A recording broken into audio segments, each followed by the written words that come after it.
Vamos então continuar aqui o nosso estudo do livro.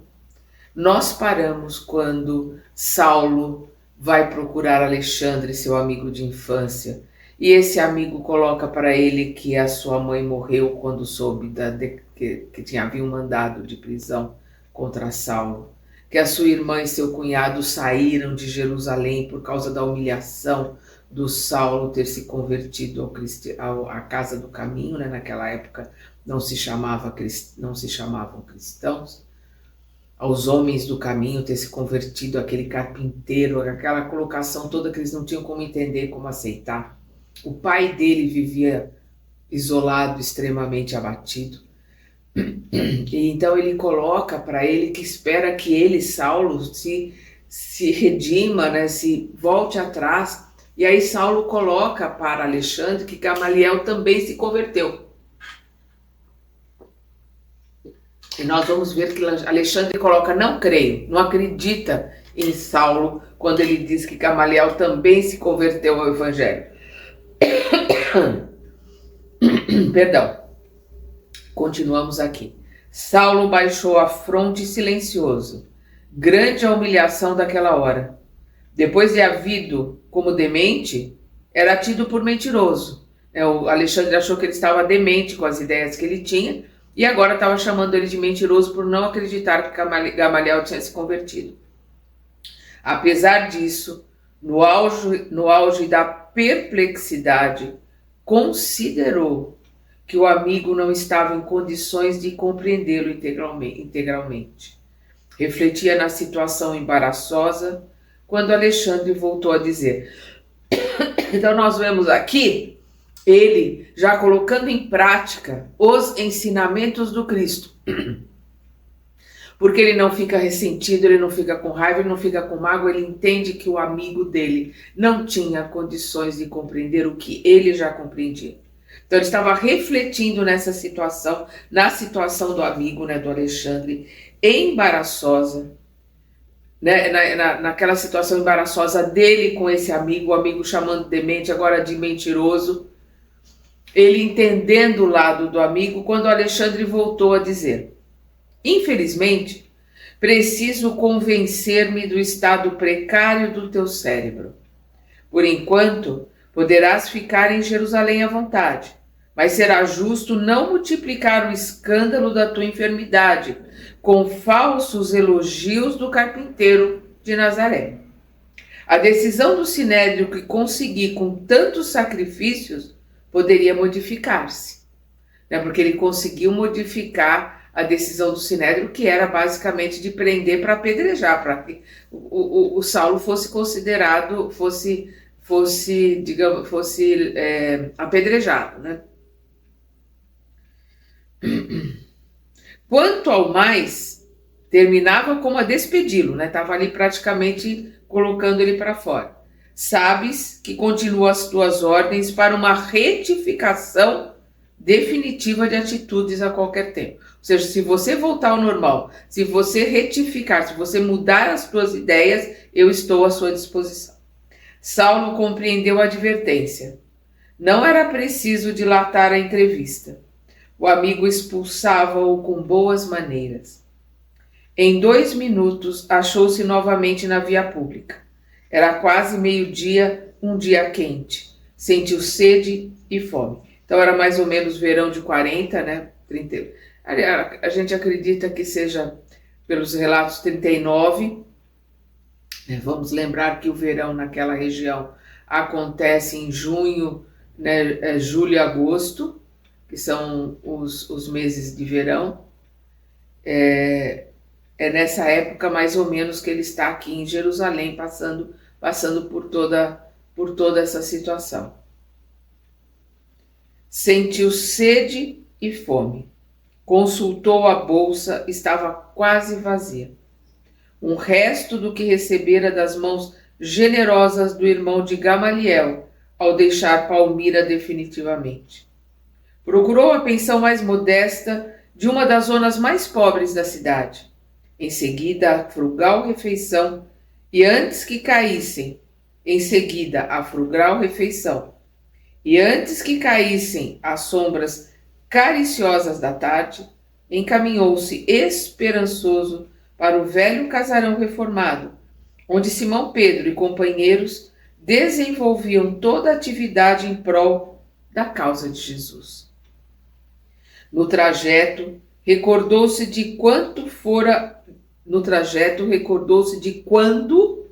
fora ouvir Estevão em companhia de Sadoc. Vamos lembrar lá no começo do livro, né? Quando ele vai ouvir Estevão, porque o que Sadoc coloca para ele, do homem que pregava lá, ele vai lá na casa do caminho ver a pregação do Estevão. E é isso que ele está se lembrando agora. Contudo, agora se passava inversamente. O crítico de outrora voltava para ser criticado. O juiz, transformado em réu, mergulhava o coração em singulares ansiedades. Como o receberiam na igreja do caminho? Né? A indagação dele, como que eles vão me receber? Depois de tudo que ele fez, né? Parou à frente da habitação humilde. Pensava em Estevão, mergulhado no passado de alma opressa, né? Apertada. Ante os colegas do Sinédrio, entestando as autoridades do judaísmo, outra era a sua atitude. Conhecia-lhes as fraquezas peculiares, passara também pelas máscaras farisaicas e podia aquilatar de seus erros clamorosos. No entanto, defrontando os apóstolos galileus, sagrada veneração se lhe impunha a consciência. Então, ele como rabino, ali como fariseu, ele conhecia todos os meandros do farisaísmo, todos os podres, ele podia encarar e colocar e falar com todos eles. Ali, junto aos apóstolos galileus, aqueles homens simples, né? Os apóstolos de Jesus, ele só podia ter uma atitude de veneração, de admiração para aqueles homens simples, humildes, valorosos, né, iluminados, discípulos e apóstolos de Jesus. Então, por isso que ele coloca aqui, no entanto, defrontando os apóstolos galileus, sagrada veneração se lhe impunha a consciência. Aqueles homens poderiam ser rudes e simples, podiam viver distanciados dos valores intelectuais da época, mas tinham sido os primeiros colaboradores de Jesus. Além disso, não poderia aproximar-se deles sem experimentar profundo remorso. Ele prendeu Pedro, ele prendeu Filipe, ele prendeu João, ele baniu João, né, dali de Jerusalém. Ele mandou apedrejar Estevão. Então nós vamos ver ali que a situação dele de remorso pela morte de Estevão, pela prisão, e se não fosse Gamaliel, ele teria mandado apedrejar também Simão Pedro, Filipe e João, todos os que foram presos, né? Todos haviam sofrido vexames e humilhações por sua causa. Não fosse Gamaliel, talvez o próprio Pedro tivesse sido lapidado. Ele tem essa consciência que se não fosse Gamaliel, ele teria mandado apedrejar, né, lapidar Simão Pedro. Precisava consolidar as noções de humildade para manifestar seus desejos ardentes de cooperação sagrada com Cristo. Em Damasco, lutara na sinagoga contra a hipocrisia de antigos companheiros. Em Jerusalém, enfrentar Alexandre com todo o desassombro, né? Sem medo. Entretanto, parecia-lhe que outra deveria ser sua atitude ali, onde tinha necessidade de renúncia para alcançar a reconciliação com aqueles a quem havia ferido. Renúncia e uma humildade, né, muito grande. Tem que ter muita coragem, tem que ter muita determinação, muita disciplina para poder enfrentar as suas vítimas, como ele está fazendo aqui agora, nessa página, nessa parte do livro, precisa ter muita coragem para poder enfrentar as suas vítimas, para pedir perdão, para dizer que se modificou, que se transformou, que está arrependido do que fez. Isso exige caráter, coragem, hombridade, disciplina e um amor ao Cristo, uma certeza de que está no caminho certo e de que a transformação é o único caminho verdadeiro. Por isso, voltar nos próprios passos, pedir perdão e tentar se ressarcir com aqueles que ele fez sofrer e que ele vitimizou, né? E que ele não tem como reparar a perda de Estevão. É uma situação complicada. Assomado, perdão.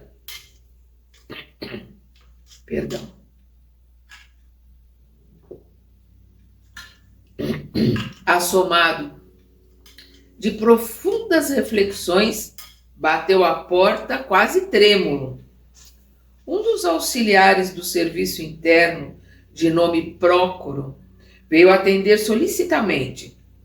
Irmão, disse o moço tarcense em tom humilde, podeis informar se Pedro está?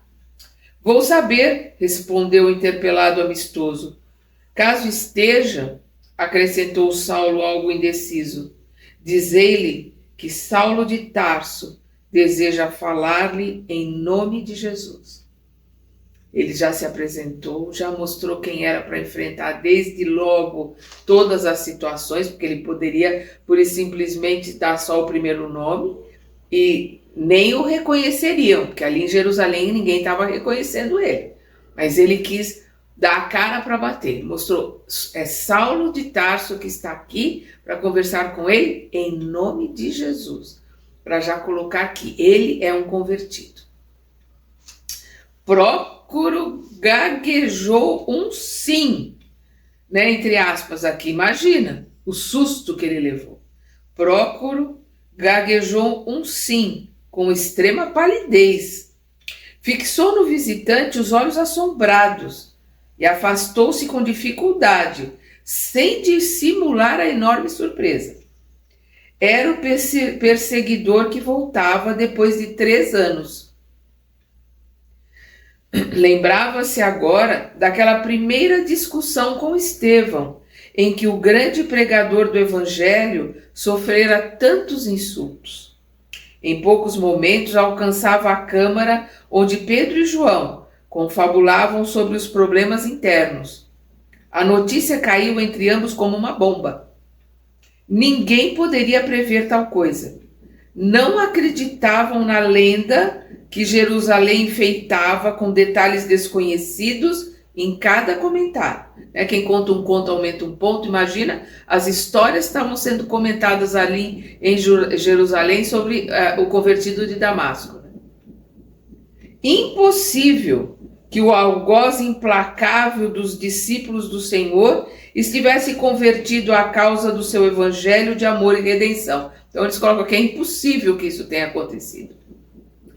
O ex-pescador do caminho, né, Pedro, antes de recambiar, vamos lembrar que esses nomes Pedro, Mateus, foram colocados por Jesus porque o judeu tem essa colocação de quando muda-se de propósito, muda-se o nome. Então ele colocou para Simão o nome de Pedro por ele ser uma pedra, por ele ser muito duro.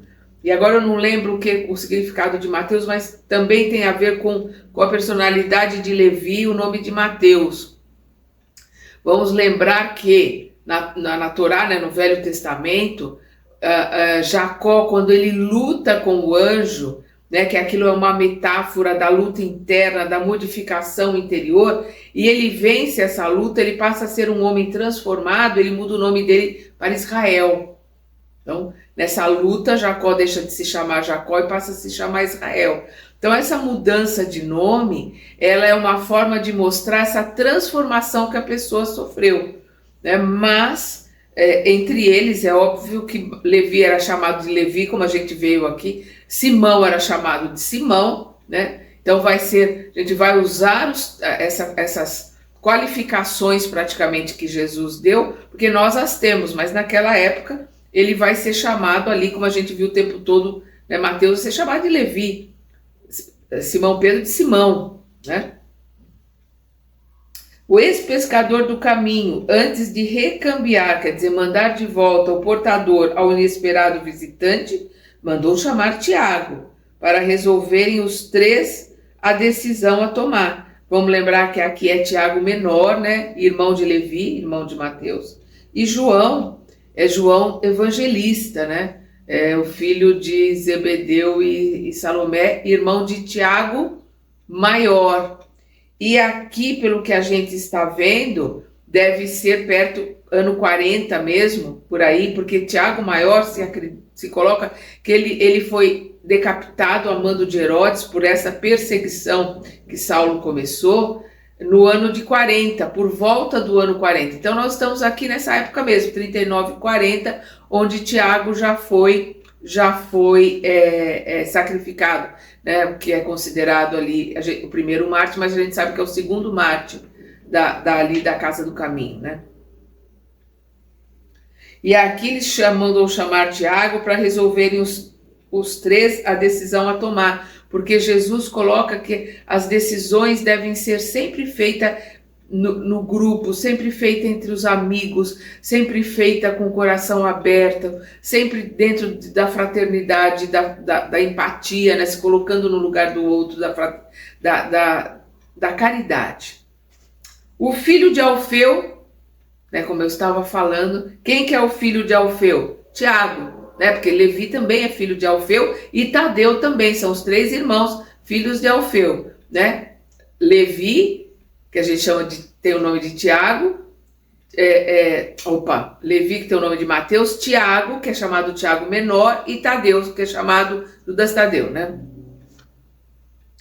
Então, depois o filho de Alfeu, transformado em rígido asceta, arregalou os olhos. O que é um asceta? É aquele que faz as suas práticas espirituais e leva uma vida contida, uma vida, digamos assim, religiosa. Vamos lembrar que Tiago menor não foi preso porque ele estava ali de joelhos lendo a Torá. E aí Saulo colocou: alguém que estuda, que lê a Torá desse jeito, é um grande servidor de Moisés. Então ele não foi preso. E ele considera isso como uma mensagem do Cristo, que ele tinha que seguir a Torá. Então ele passa a ser um judeu daquele bem fervoroso, exigindo que qualquer um que fosse aprender o cristianismo tinha que se converter ao judaísmo, ter que ser circuncidado, ter que aprender todos os dogmas, todos os rituais judaicos, para depois poder aprender, para poder receber os esclarecimentos de Jesus. Então, por isso que ele coloca aqui: o filho de Alfeu, transformado em rígido asceta, arregalou os olhos. E quem é o responsável por essa transformação de Tiago é o Saulo, por aquele acontecimento onde todos foram presos e Tiago não. Depois das primeiras opiniões que traduziam receios justos e emitidas precipitadamente, né? Então, as opiniões foram emitidas precipitadamente, traduziam receios justos, Simão exclamou com grande prudência: em verdade, ele nos fez o mal que pôde.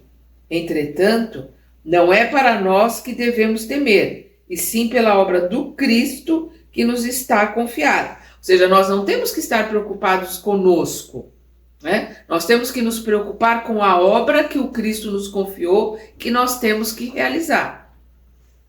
Aposto em que toda essa história da conversão se resume numa farsa, a fim de que venhamos a cair em novas ciladas, replicou Tiago em um tanto displicente. Então a gente acompanha as ideias de Tiago o tempo todo. Ele tem um pensamento mais duro, ele tem o coração mais assim apertado. Então ele coloca, a gente vê essa colocação dele aqui, né, que tenho certeza que essa história de conversão é uma farsa, para enganar, para poder prender mais gente, para poder se infiltrar entre os homens do caminho, né? Por mim, disse João. Vamos lembrar, quem é João? o discípulo amado. Ele é o mais novo de todos. Quando Jesus o chama, ele tem perto de 14 anos. E ele é o que mais compreendeu as mensagens de Jesus. E ele é o irmão de Tiago maior, que a esta altura aqui já deve ter sido sacrificado. Senão ele estaria aqui entre eles na casa do caminho. Como ele não está, ele já foi sacrificado. Então, por mim, disse João, peço a Jesus nos esclareça, embora me recorde dos açoites que Saulo mandou me aplicar no cárcere. Antes de tudo, é indispensável saber se o Cristo de fato lhe apareceu às portas de Damasco.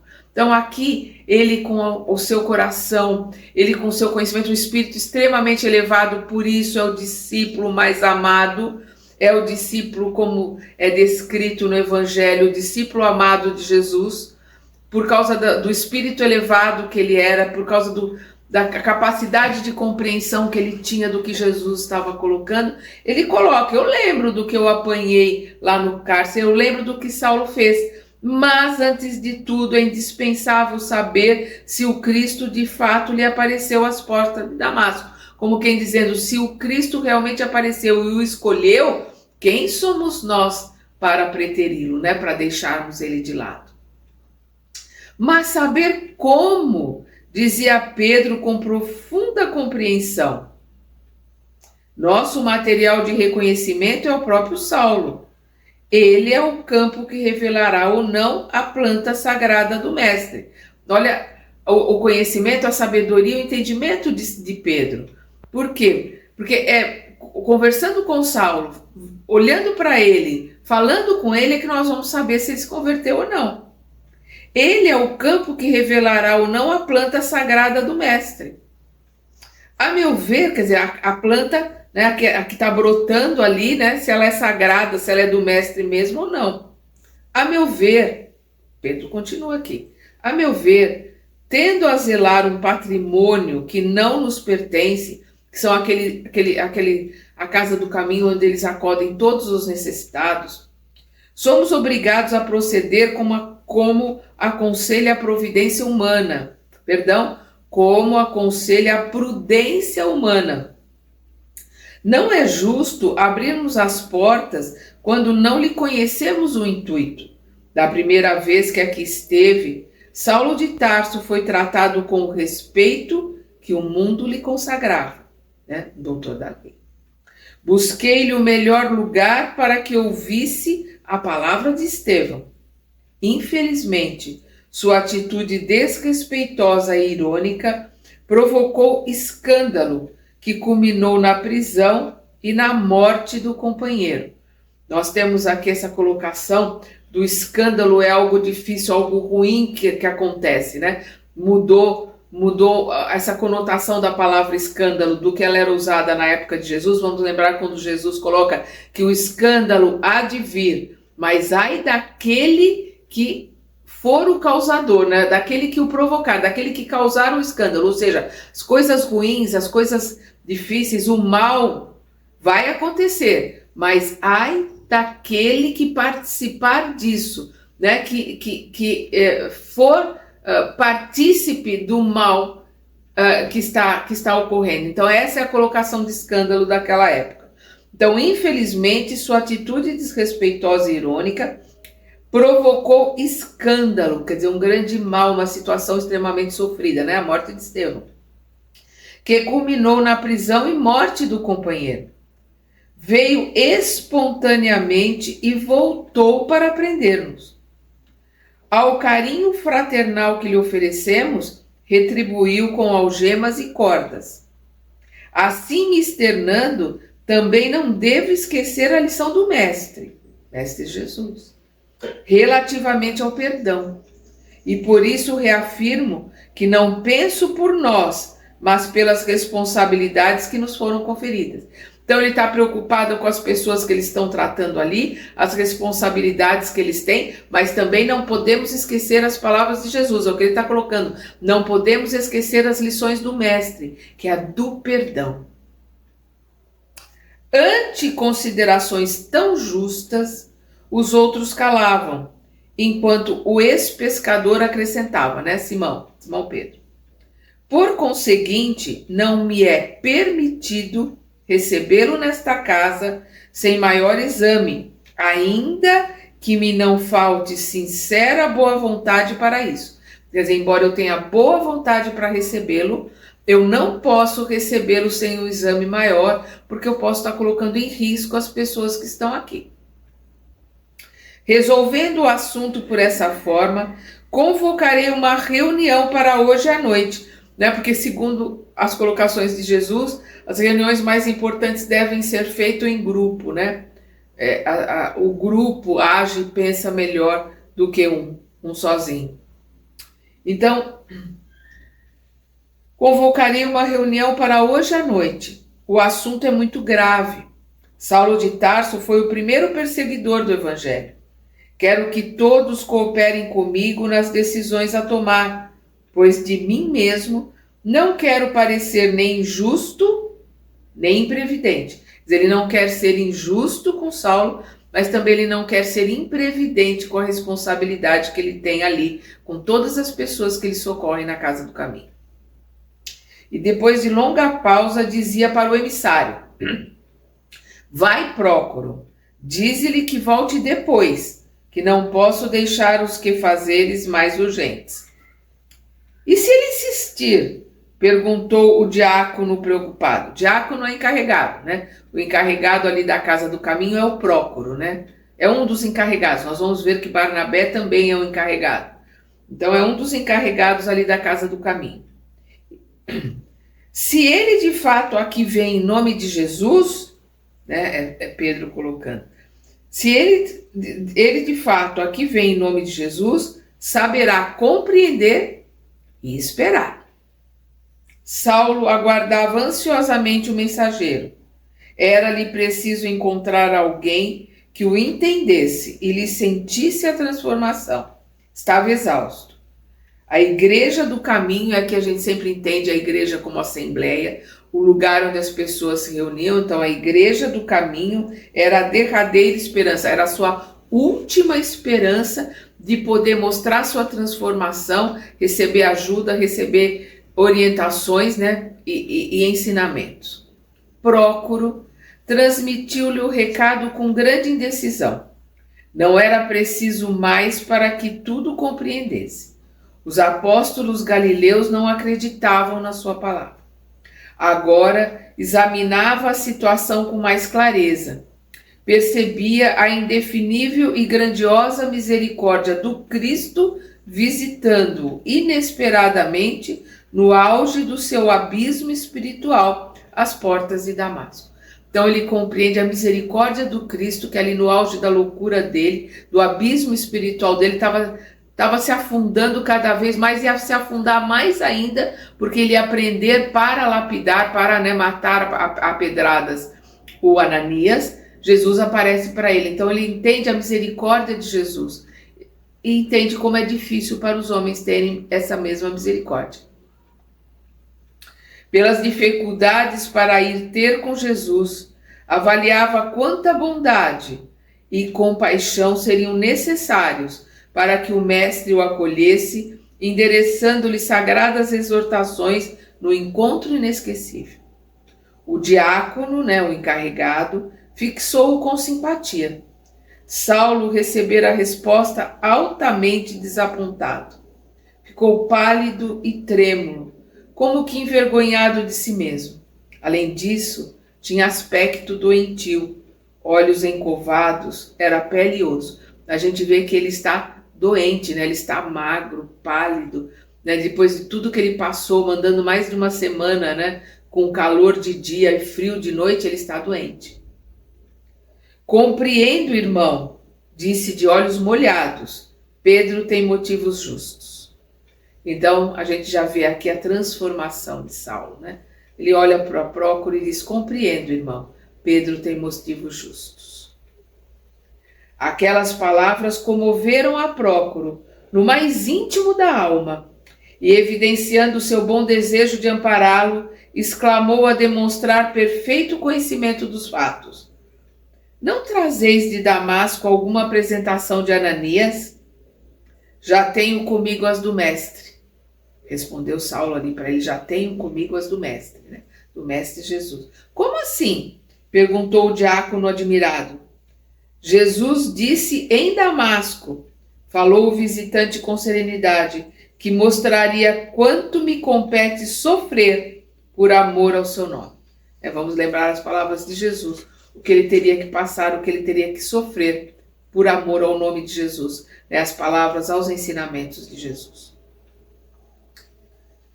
Intimamente, o ex-doutor da lei sentia imensa saudade dos irmãos de Damasco, que o haviam tratado com a maior simplicidade. Entretanto, considerou simultaneamente que semelhante proceder era justo, porquanto dera provas na sinagoga e junto de Ananias de que sua atitude não comportava simulação. Então, aquele comportamento dos trabalhadores, dos discípulos lá de Damasco era justo, porque ele deu provas ao Ananias, ele deu provas na sinagoga que ele tinha se convertido. E ali em Jerusalém, ele ainda não deu essas provas, ele não pôde mostrar. Então, era justo também que Pedro e o pessoal, os discípulos ali da Casa do Caminho, não quisessem recebê-lo. Ao refletir que Jerusalém o recebia em toda parte como vulgar mentiroso, sentiu lágrimas quentes lhe afluírem aos olhos. Todavia, para que o outro não lhe visse a sensibilidade ferida, exclamou, justificando-se: tenho os olhos cansados pelo sol do deserto. Podereis fornecer-me um pouco de água fresca? O diácono atendeu prontamente. Daí a instantes, Saulo mergulhava as mãos em um grande jarro, lavando os olhos em água pura.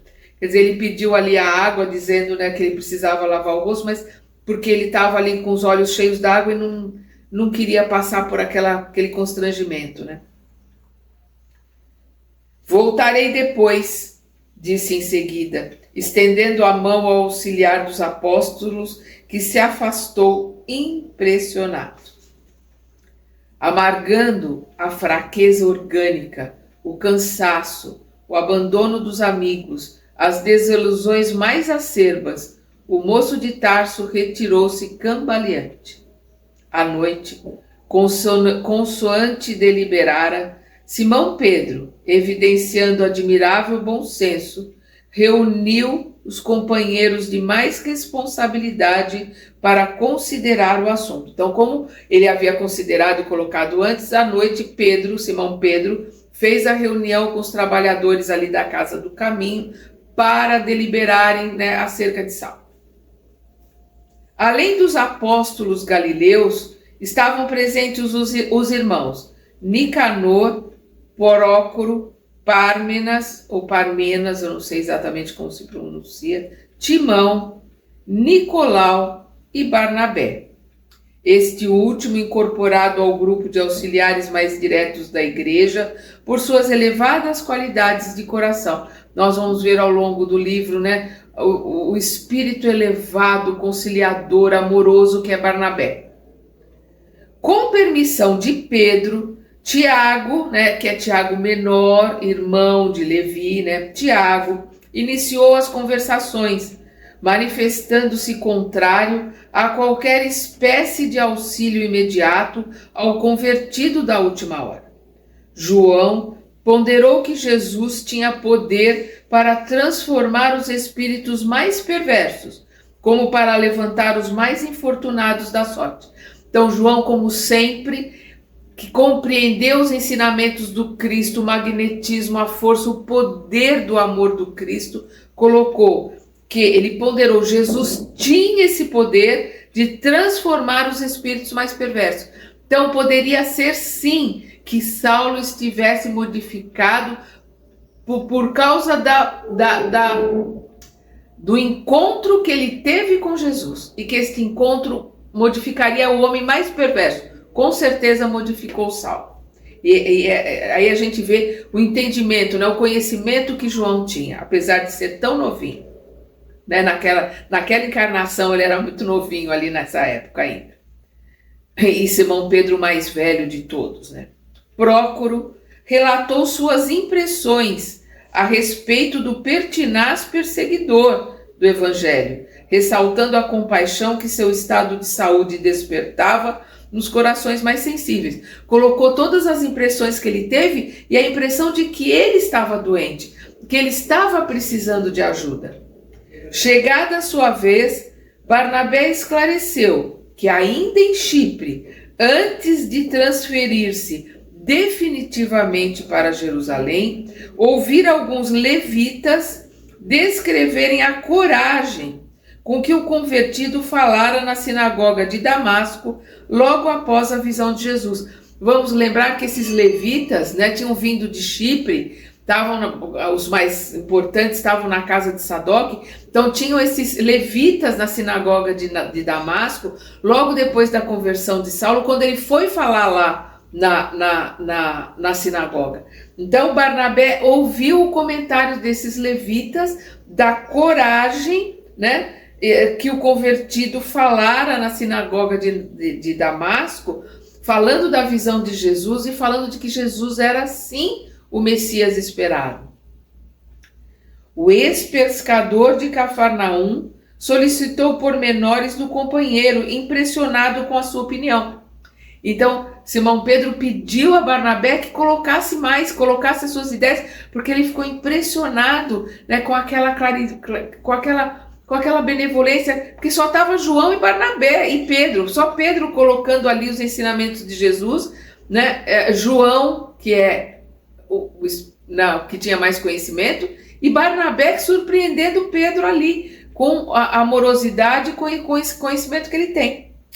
Aí nós vamos ver aqui, Barnabé explicou o quanto sabia, manifestando o desejo de que resolvesse a questão com a maior benevolência. Então Barnabé pede que sejam bondosos, né? Benevolentes, que hajam com compaixão para com Saulo. Então Barnabé coloca ali a ideia de que Saulo está convertido e que precisa da compaixão, da ajuda, da benevolência dos trabalhadores ali da casa do caminho. E a gente já começa a ver esse espírito amoroso que é Barnabé. Nicolau, percebendo a atmosfera de boa vontade que se formava em torno da figura do ex-rabino, objetava com a sua rigidez de princípios. Então aqui nós vamos ver Nicolau contra essas ideias, né, amorosas e bondosas de João, Pedro e Barnabé. Palavras de Nicolau. Convenhamos que não é justo esquecer os aleijados que se encontram nesta casa, vítimas da odiosa truculência dos asseclas, né, dos seguidores de Saulo, que estão aleijados por causa dos seguidores de Saulo, que por ordem, né, que foi dada pelo Sinédrio através de Saulo, né, de se bater, de se machucar, de se prender, de se aleijar aqueles que eram aprisionados. Então tinham muitos aleijados, desfigurados, que estavam numa situação precária ali, que foi causada pelos seguidores, por aqueles que, amando de Saulo, os prendiam e os torturavam. Então é isso que ele está colocando. É das escrituras, e aqui ele está se referindo a Moisés, é das escrituras que se exija cuidado com os lobos que penetram no redil. O redil é o lugar onde se guardam as ovelhas, sob a pele de ovelhas. O doutor da lei que nos fez tanto mal sempre deu preferência às grandes expressões espetaculares contra o evangelho no Sinédrio. Quem sabe nos prepara atualmente nova armadilha de grande efeito? A tal pergunta, o bondoso Barnabé curvou a fronte em silêncio. Pedro notou que a reunião se dividia em dois grupos. De um lado estavam ele e João, né? Ele, Pedro e João, chefiando os pareceres favoráveis. Então, por que ele não contou Barnabé aqui? Porque Barnabé não é discípulo, é um trabalhador ali da casa, mas é discípulo. Então, Simão Pedro está colocando ali os discípulos. De um lado, ele, Pedro e João, né? Chefiando os pareceres favoráveis a Saulo. Do outro, Tiago e Filipe, que também eram discípulos de Jesus, Tiago o menor e Filipe, encabeçavam o movimento contrário. Acolhendo a admoestação de Nicolau, exprimiu-se com bandura. E aqui nós vamos ver, né, o bom senso, a colocação de Pedro. Amigos, antes da enunciação de qualquer ponto de vista pessoal, conviria refletirmos na bondade infinita do Mestre. Antes de colocarmos qualquer ideia nossa, qualquer ponto de vista pessoal, vamos lembrar dos ensinamentos do Mestre. Vamos lembrar da palavra do Mestre, ou seja, vamos pensar o que o Cristo faria nesta hora. É isto que Pedro, com toda o seu bom senso, com toda a modificação que ele teve, está colocando aqui. Nos trabalhos de minha vida anteriores ao Pentecostes, vamos lembrar que o Pentecostes é a 7ª semana depois da saída do Egito. Então, a saída do Egito é festejada com o Pêssach, que é a Páscoa judaica. 7 semanas depois da saída do Egito, que são 49 dias, é festejado o Pentecostes. Que tem um outro nome, é Savu, seu nome, tem um nome diferente, agora eu não lembro, que é uma festa judaica, que essa festa ela é 49 dias depois da Páscoa. Na tradução do hebraico para o grego, né, foi colocado como 50 dias e 50 é penta. Então foi colocado como Pentecostes, né? Porque se colocou, arredondou para 50 dias e colocou-se Pentecostes. Então, o Pentecostes é a festa judaica da comemoração das 7 semanas depois da saída do Egito. O que acontece 7 semanas depois da saída do Egito? Moisés desce do monte com as tábuas da lei, os 10 mandamentos. Então, é a comemoração do decálogo, é a comemoração digamos assim, da aliança dos hebreus com Deus, que se dá através das 2 pedras que Moisés traz, com os 10 mandamentos de Deus, para que os hebreus se firmassem como o povo de Deus, tinham que cumprir aqueles 10 mandamentos, e Moisés vai acrescentar 612.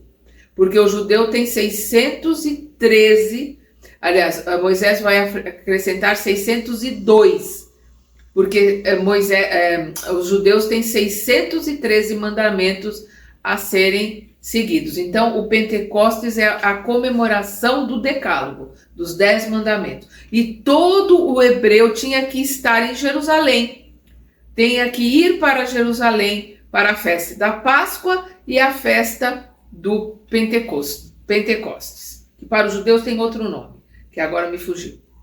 Confesso que as faltas de toda sorte aparecem no meu caminho de homem frágil e pecador. Por que o Pedro está colocando que nos trabalhos de minha vida anteriores ao Pentecostes, confesso que as faltas de toda sorte aparecem no meu caminho de homem frágil e pecador? O que aconteceu para os discípulos na festa do Pentecostes? Eles receberam a inspiração do Mestre e aflorou em cada um a sua mediunidade. E aí nós vamos ver que o Kardec coloca que houve a xenoglossia. Por quê? Porque cada um dos discípulos, dos apóstolos, que agora não são mais discípulos, são apóstolos de Jesus, começou a falar em outras línguas. E o que é mais interessante, nós vamos ver que as pessoas que estavam ali, cada uma ouvia na sua língua materna. Então, nós vamos ver ali, digamos, um grego ouvindo em grego. Nós vamos ver um hebreu ouvindo em hebraico. Nós vamos ver um romano ouvindo em latim.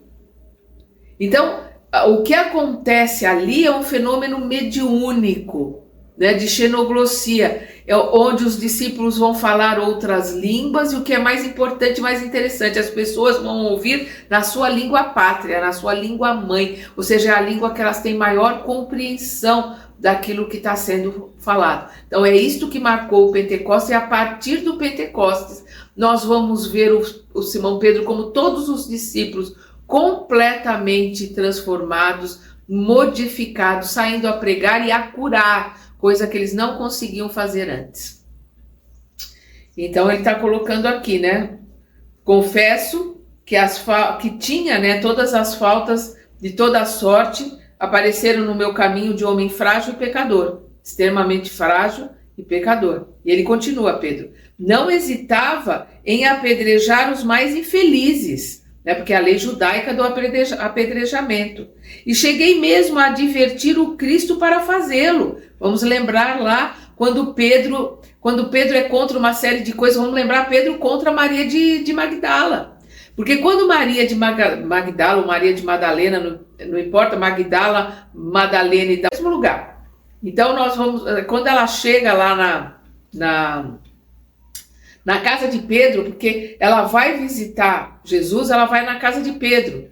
E ali ela coloca que Jesus a recebe com um grande sorriso e que parecia que ele estava esperando por ela. E quando Pedro passa, ele olha para Maria de Magdala com os olhos de censura, como quem diz, o que essa pecadora, né, o que essa mulher está fazendo aqui, como quem diz, como essa mulher se atreve a entrar na minha casa, né? Ele olha para ela com olhos de censura. Maria de Magdala olha para Jesus e coloca, isso a gente vai ver no livro Boa Nova do irmão X, né? Me fugiu agora o nome dele, irmão X. Então, o livro Boa Nova. E ela aquele olho de censura ali de Pedro, de Simão, ela olha para Jesus e pergunta, Senhor, o que será de nós quando tu se fores? Porque ela sabe que ela estava ali, que Jesus a estava aceitou, a recebeu com um sorriso, mas Pedro estava censurando o fato dela estar ali. E é isso que o Pedro está se referindo. Não hesitava em apedrejar os mais infelizes, e cheguei mesmo a advertir o Cristo para fazê-lo. Como sabeis, fui dos que negaram o Senhor na hora extrema. Vamos lembrar quando Jesus coloca para ele que quando amanhecesse o dia, porque antes que o galo cante, é uma expressão idiomática hebraica.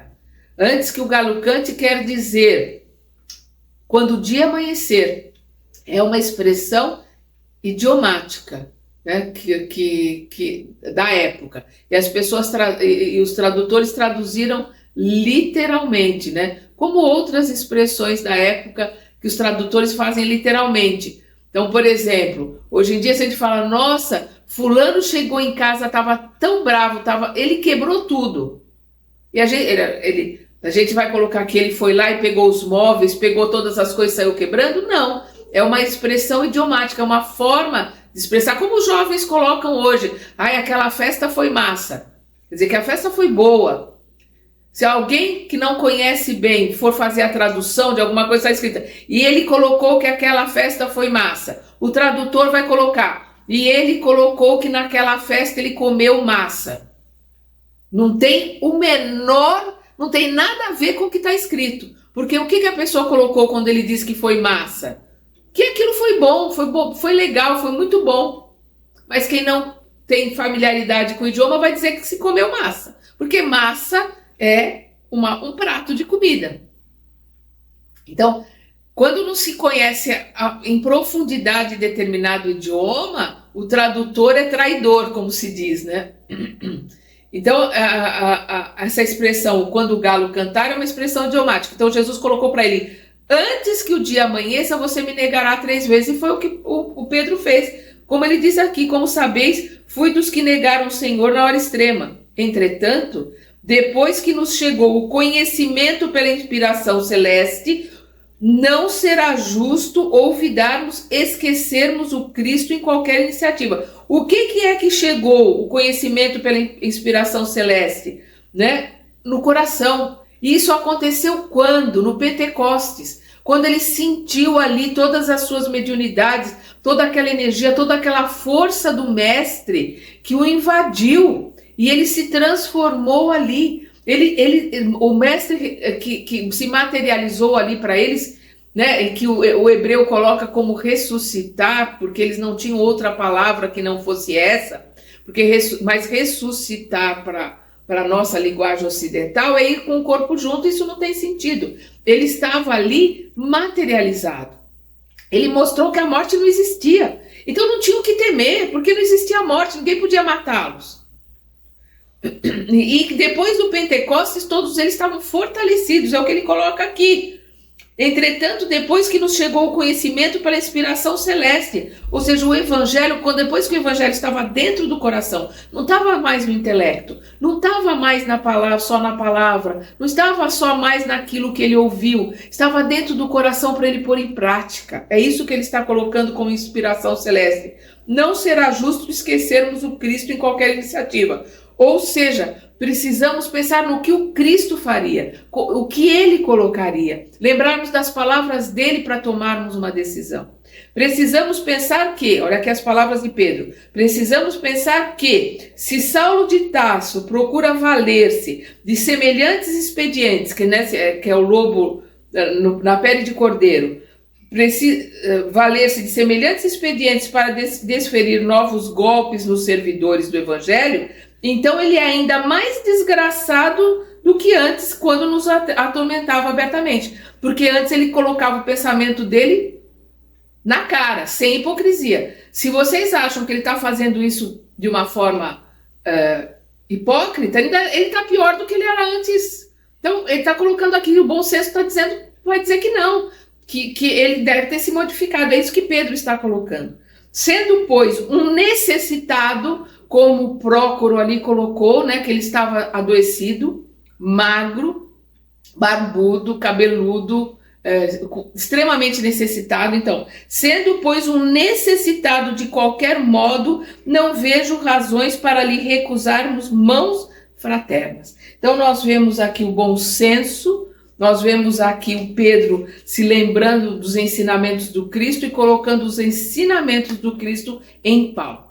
Nós chegamos aqui no nosso horário, nós vamos voltar depois esse pedacinho, né?